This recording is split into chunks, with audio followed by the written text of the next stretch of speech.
Delhi NCR में प्रदूषण अब खतरनाक स्तर पर पहुंच गया है। दिल्ली में प्रदूषण ने 5 साल का रिकॉर्ड तोड़ दिया। अब दिल्ली का AQI 700 पार हो चुका है, 700 पार। सोचिए जरा, दिल्ली के 22 इलाकों में AQI 500 के पार है और प्रदूषण के चलते 12वीं तक के सभी स्कूल बंद कर दिए गए हैं। और धुंध की वजह से अब आलम यह है कि 100 फ्लाइट्स की उड़ान में देरी देखी गई है। कोहरे की वजह से ट्रेन भी लेट हो रही हैं। देखिए, दिल्ली, गाजियाबाद, नोएडा, गुरुग्राम में स्कूल बंद कर दिए गए हैं। दिल्ली एनसीआर में 12वीं तक अब ऑनलाइन क्लासेस चलेंगी। सुप्रीम कोर्ट की सख्ती के बाद सरकार का फैसला निकलकर सामने आया। साथ ही साथ कॉलेजेस भी बंद किए गए हैं। दिल्ली यूनिवर्सिटी, JNU में भी अब ऑनलाइन क्लासेस ही होगी। और दिल्ली में खराब विजिबिलिटी से उड़ानों पर भी असर पड़ रहा है, ट्रेन्स पर भी असर पड़ रहा है। तो इस प्रदूषण का असर चौतरफा नजर आ रहा है। और आपको 4 तस्वीरें दिखाते हैं सब कुछ विस्तार से समझाने के लिए। धुआं धुआं हो गई है दिल्ली, क्योंकि अब दिल्ली में कुछ साफ नजर नहीं आ रहा है। नजर आ रहा है तो सिर्फ परेशानियां ऐसी कि धुंध से फ्लाइट्स और ट्रेन्स भी प्रभावित हो रही हैं। आपको जैसा कि बताया कि 100 फ्लाइट्स देरी से चल रही है, 32 ट्रेन्स देरी से चल रही हैं। वहीं देखिए, अब सांसों पर ये लॉकडाउन जो है वो स्कूल कॉलेजेस तक भी पहुंच गया है। शिक्षा पर भी प्रदूषण का असर कैसे पड़ रहा है वो भी समझिए, क्योंकि अब स्कूल कॉलेजेस बंद कर दिए गए हैं। सुप्रीम कोर्ट सख्त नजर आ रहा है। सुप्रीम कोर्ट ने तो यह तक कह दिया है कि ग्रैब 4 को लेकर अब जो है उसको हटाने को लेकर सुप्रीम कोर्ट की इजाजत के बिना कोई भी कदम नहीं उठाया जाए। अगर 300 से कम भी AQI हो जाए तो भी बिना इजाजत नहीं हटेगा। 4 तस्वीरें भी आपको दिखा देते हैं, क्योंकि हम बात कर रहे हैं कि किस तरीके से वहां पर धुंध छाई हुई है, कोहरा छाया हुआ है, दिक्कतें हो रही है। तो तस्वीरें भी देख लीजिए। राजघाट, इंडिया गेट, एम्स और लोधी रोड, ये वो 4 प्रमुख इलाके हैं जिसकी तस्वीरें सुबह सुबह ही हम तक पहुंच गई है। आप तक भी पहुंचा रहे हैं कि किस तरीके से वहां पर प्रदूषण का स्तर नजर आ रहा है। सांसें दिल्ली में दुश्वार हो गई है। दिल्ली में मुश्किल सांसें आ रही हैं। Rajghat, India gate, AIIMS, Lodhi road, ये प्रमुख इलाके हैं। देखिए, ये प्रमुख इलाके हैं जहां पर इस तरीके से प्रदूषण का स्तर बढ़ गया है कि अब लोगों को सांस लेने में भी दिक्कत हो रही है। हर सांस में जहर घुलता हुआ नजर आ रहा है। लोगों का क्या कहना है वो भी सुन लीजिए पहले। का विषय है। पिछली बार भी NGT ने एक बड़ी व्यापक इसमें गाइडलाइन जारी की थी, उसमें बहुत बड़ा योगदान जो है इस समय मैं देख रहा हूँ। एक तो 2 व्हीलर 4 व्हीलर यानी गाड़ियों का योगदान है, और कुछ मेरा मानना यह है कि नागरिक को भी एक जिम्मेदार कहीं ना कहीं सिविक सेंस की भूमिका में हमको निभाना पड़ेगा, क्योंकि हेल्थ है तो वेल्थ है, जो फिट है वही हिट है। ये जो समस्या है, हम लोग दिल्ली में मान रहे हैं कि 1 करोड़ की जनता में जो लेवल है वहाँ प्रदूषण का, तो हम 25 लाख में कितना है, तो तुलना करें तो हम दिल्ली से कम नहीं दूषित हैं। बहुत दूषण है यहाँ पर, बहुत प्रदूषण है। उसका जो कारण है, सबसे बड़ा कारण है कि हमारी जागरूकता में कमी है। लोगों को पता ही नहीं कि AQI लेवल क्या होता है, इससे हमें कैसे बचना चाहिए। हाँ, ये तो बड़ा चिंता का विषय है कि दिल्ली में भी स्कूलों कॉलेजों की छुट्टी लगा दी गई है, क्योंकि वहाँ इतना पॉल्यूशन हो गया है कि सांस लेने में बहुत प्रॉब्लम हो रही है बच्चों को। तो सुना आपने, दिल्ली वासियों को सुना आपने, दिल्ली NCR वासियों को भी सुना आपने कि किस तरीके से सांसें लेना मुश्किल हो गया है देश की राजधानी में। आपको बता देते हैं AQI की लगातार बात कर रहे हैं, रिकॉर्ड तोड़ रहा है AQI। कुछ प्रमुख इलाके हैं जहां पर इतने हैरान करने वाले AQI के आंकड़े देखने को मिल रहे हैं कि हम भी दिखाने को मजबूर हो गए। आनंद विहार में 784 आंकड़ा पहुंच गया। अशोक विहार में 567 है। मयूर विहार प्रमुख इलाका माना जाता है, 567 है। बवाना में 554, नरेला में 554। तो देखिए, मुश्किल से ही अब 500 से कम कहीं AQI आपको दिल्ली में देखने को मिलेगा। मेरे साथ मेरे सहयोगी दिल्ली से ही जुड़े हैं, राकेश चौधरी, और देखिए पर्यावरण स्पेशलिस्ट VK अहिरवार भी जुड़े हैं। तो इन दोनों से ही चर्चा करना चाहूंगी। सबसे पहले तो अहिरवार जी, आपका रुख करूंगी। प्रदूषण अब डराने लगा है दिल्ली और NCR में, क्या कारण इस सीजन में प्रदूषण के बढ़ने के होते हैं? देखिए, प्रदूषण के बढ़ने के कारण तो हमको सबको मालूम है कि ट्रैफिक भी एक बहुत बड़ा प्रदूषण है। फिर हमारी जो दिन प्रतिदिन एक एक्टिविटी है कि जो घरों से कचरा निकलता है, काफ़ी कचरा तो मोहल्लों में जलाया जाता है।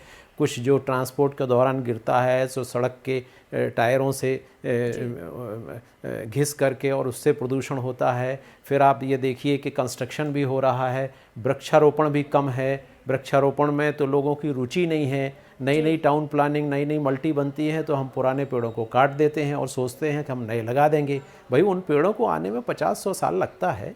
इतना तो आपको समझना चाहिए कि यदि ऑक्सीजन है तो सब कुछ है। यानी 21,600 बार हम सांस लेते हैं, सबसे ज़्यादा भोजन जो है हमारा वो हवा है।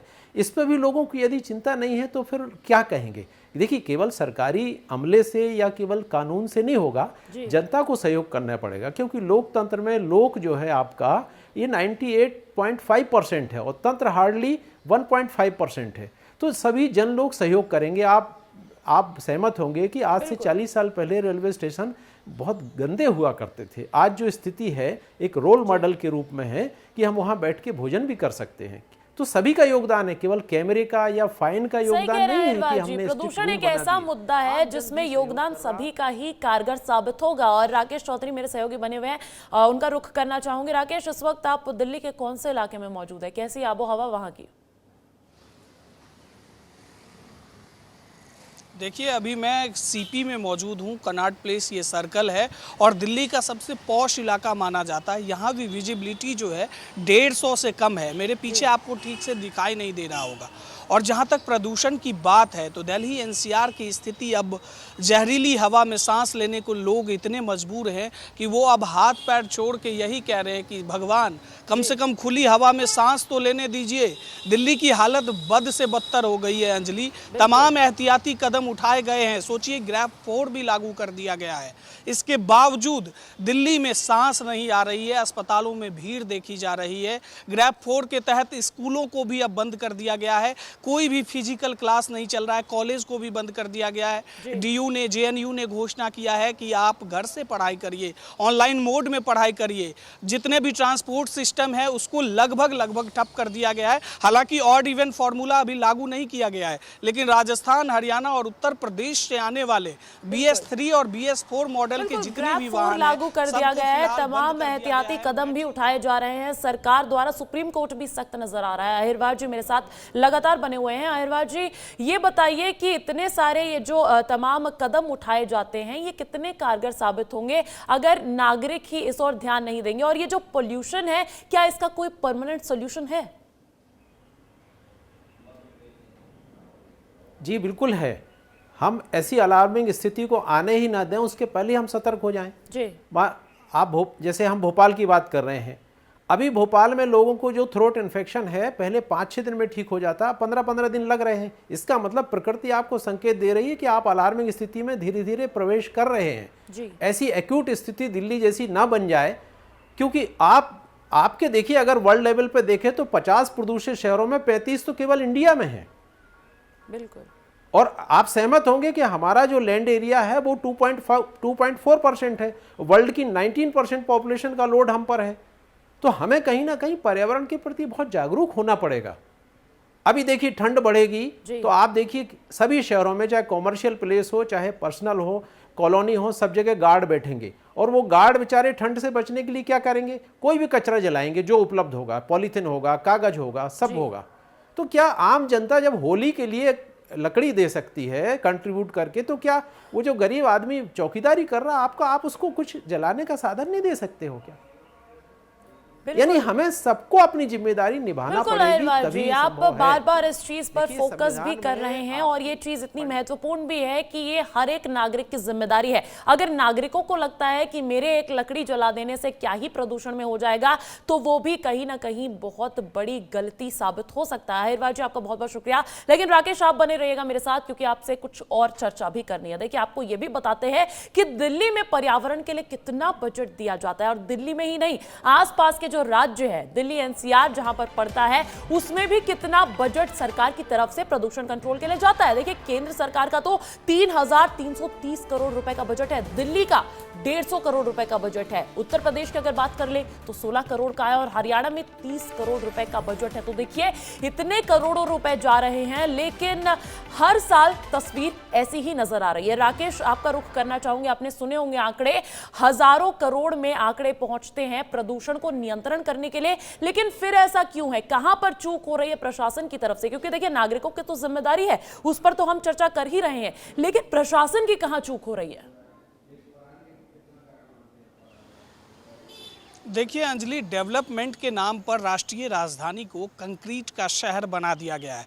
इस वक्त मैं सीपी में मौजूद हूँ। ये सीपी का पूरा सर्कल कंक्रीट से बना हुआ, पेड़ पौधे नहीं लगाएंगे। पर्यावरणविद जब हमारे साथ थे तो वो लगातार कह रहे थे कि लोगों को भी जागरूक होना होगा। जो पेड़ की कटाई हम करते हैं उस पेड़ को उगने में कई साल लग जाता है। तो सरकार की ओर से जो कदम उठाए जा रहे हैं या जो प्रावधान किए गए हैं, जो बजट दिया गया है, ये नाकाफी है। ये समझिए इसलिए क्योंकि दुबई जैसे गर्म शहर में जहां धूलों का कण वायु में प्रवेश कर जाता है तो लोगों को काफी तकलीफ होती है, वहां क्लाउड सीडिंग कराई जाती है। अब दिल्ली के तमाम इलाकों में जहां डिफॉरेस्टेशन हुआ है वहां रिफॉरेस्टेशन कीजिए और ध्यान दीजिए, क्योंकि अभी तो हम दिल्ली एनसीआर की बात कर रहे हैं, लेकिन आपके राज्यों तक इस खतरनाक प्रदूषण को पहुंचने में ज्यादा वक्त नहीं लगेगा अगर अभी से संभला ना जाए। बहुत बहुत शुक्रिया राकेश तमाम जानकारी के लिए। तो देखिए, बात की हमने दिल्ली के प्रदूषण पर।